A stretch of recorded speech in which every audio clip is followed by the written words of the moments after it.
List కూడా చాలా పెద్దగా ఉంది.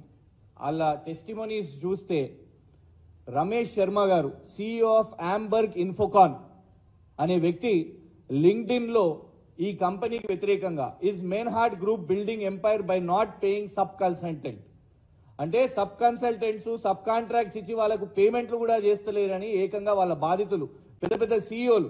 ఈ CEO MBA in IMT college Hamburg Infocon, he is a alumni of IIMలో చదువుకున్న వ్యక్తి ఈ కంపెనీ బోగస్ కంపెనీ ఇంత పెద్ద వ్యాసం రాసిండు ఆయన. 2 సంవత్సరాలకి వెళ్ళి మేము సబ్ కన్సల్టెంట్గా వాళ్ళకు పనిచేస్తే మాకు రూపాయి ఇవ్వలేదని. ఈయన ఒక్కనే కాదు, గ్రూప్ ప్రిన్సిపల్ ఏ డిజైన్ కాన్ఫిడెన్స్ టామ్ సాగ్రిస్ అనే ఇంకొక వ్యాపారవేత్త, ఆయన కూడా మేము ఇన్వాయిస్లు పెడతాం, 2 సంవత్సరాల ఇన్వాయిస్లు పెడతాం, ఈ ఓమర్ షేజాద్ అనే వ్యక్తి ఎగ్గొట్టేసిండు మాకు పైసలు ఇవ్వకుండా అని, మాతోని బిజినెస్ చేసి మాకు ఎగ్గొట్టేసిండు అని ఆయన కూడా పెట్టడం.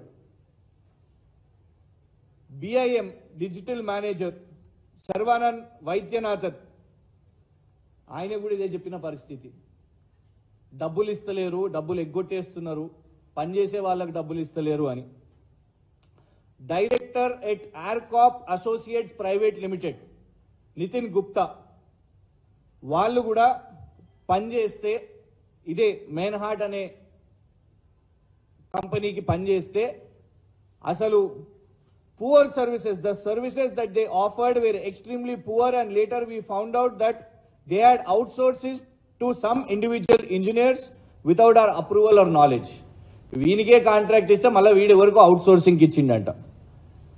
ఎందుకు మన తెలంగాణ హర్షద్ రేవంత్ మెహతా గారు ఇట్లాంటి ఫ్రాడ్ కంపెనీలను తీసుకొని వచ్చి మొన్ననేమో గోధి అని 8,000 కోట్లు కేవలం ప్రచార ఆర్భాటం కోసం మాత్రమే అని అనుకుంటే, మరి ఇక్కడ ఎస్ ఈశ్వరన్ గారు, ఎందుకంటే ఎస్ ఈశ్వరన్ గారు సింగపూర్కి వచ్చినప్పుడు ఆంధ్రప్రదేశ్కు మెయిన్హార్ట్ అనే కంపెనీని తీసుకొని వచ్చారు.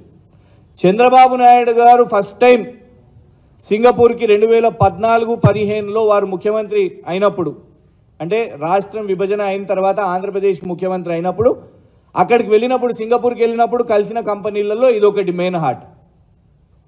అదే మెయిన్హార్ట్ ఇప్పుడు మరి చంద్రబాబు నాయుడు గారి శిష్యుడు అయిన రేవంత్ రెడ్డి గారిని కలవడానికి ఇక్కడికి వస్తారు. వీరేమో ఆల్రెడీ ప్రచార ఆర్భాటంలో చాలా ప్రసిద్ధిగాంచిన సంస్థ, చాలా పేరున్న సంస్థ, వాళ్లకు మనం మూసీ నది కార్యక్రమము మొత్తం పరిశుభ్రత చేయడానికి దాని ప్రాజెక్టు అప్పజెప్పేస్తాము అని, ఎలాంటి టెండర్ లేకుండా అని ప్రకటనలు, లుకౌట్ నోటీస్ అంతర్జాతీయ క్రిమినల్కు 3,000 కోట్లు ఎగవేత చేసిన క్రిమినల్కు ముఖ్యమంత్రి గారు పక్కన కూర్చోబెట్టుకొని సమావేశాలు ఏర్పాటు చేసి మరి ఏం చేసే ప్రయత్నం చేస్తుర్రో కాంగ్రెస్ ప్రభుత్వం చెప్పాల్సిన అవసరం ఉన్నది. ఇట్లాంటి ఫ్రాడ్ సంస్థలకు తెలంగాణను దారదత్తం చేయడానికి ఎవరు కూడా సహించరు. మొన్న గోధి విషయం మీద కూడా మౌనం వహించారు, సమాధానం చెప్పలేదు. ఎట్లా 27 లక్షల కంపెనీకి 8,000 కోట్ల పెట్టుబడి ఎట్లొస్తుంది అనేది ఆ ప్రకటన, దాని మీద సమాధానం లేదు. దీని మీద సమాధానం చెప్పాల్సిన అవసరం ఉన్నది. ఇంటర్నేషనల్ క్రిమినల్స్ కోసం తెలంగాణ కాంట్రాక్ట్లు వితౌట్ టెండర్ ఎట్లిస్తారో సమాధానం చెప్పాల్సిన అవసరం ఉన్నది. కేడీలకు తెలంగాణ సచివాలయం ఎందుకు ఎంట్రీ వస్తుంది, ఎందుకు ఆడియన్స్ ఇస్తున్నారు, ఈ కంపెనీని ఎందుకు ఎలివేట్ చేస్తున్నారు, దీని వెనుక కమిషన్లు ఉన్నాయా అనేది ఇవాళ సమాధానం చెప్పాల్సిన అవసరం ఉన్నది.